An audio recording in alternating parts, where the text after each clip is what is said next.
read the article in the New York Times initially, and it talked about the power of someone getting a suit for the first time that actually fits their body. That coming on the heels of spending their entire life struggling with clothes and their identity. And that moment sounded like a very important human thing that would be wonderful to witness. One of the most important parts of their process is getting to know their clients personally. So there's a long interview process that goes on in the first fitting where they get to know what sort of people's interests and problems and struggles with clothing and identity are.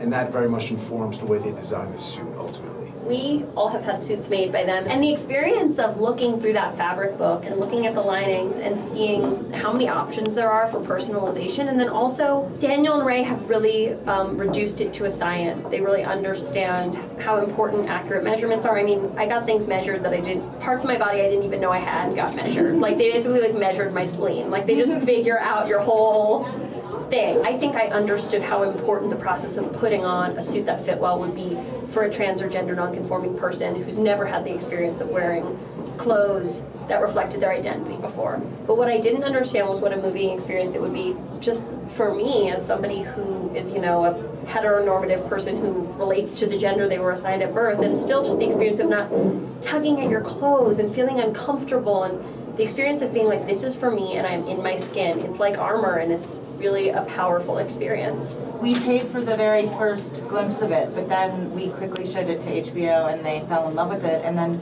we decided to make it as a short, and Jason did such a good job on the short that they said, actually, we want to make this a feature. I'm interested in the creative input that you provided, Jason. We were collaborative. We had notes on music. We had notes on certain things, but honestly, this was one of those producerial experiences that you dream of, which is like you kind of leave them alone and they make a fantastic movie, and you are there to support them and get them anything they need and call for more money or do those things. But like, he turned out to be, this true artist who made this incredible film, and we were very lucky to just kind of witness it.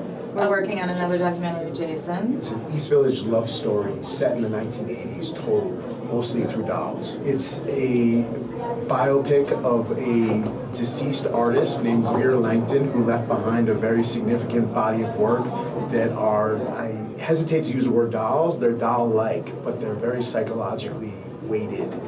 And we're hoping to tell the story of Greer's life through animation of these dolls. Animation And through conversations with Greer's widower, Paul Monroe, who has very vigilantly kept records of everything Greer did. And Greer happened to be sort of one of the first trans female icons of New York City in the 80s, but that is really just a piece of the film. It is not a trans film, that just is a detail of this woman's biography. Anything you can tease us with about the end game for your alter ego? Here's what I'll say. I think that the ending we have planned for Hannah is both really surprising and makes a lot of sense, and that there's something very beautiful and comforting, and that I'm happy for her.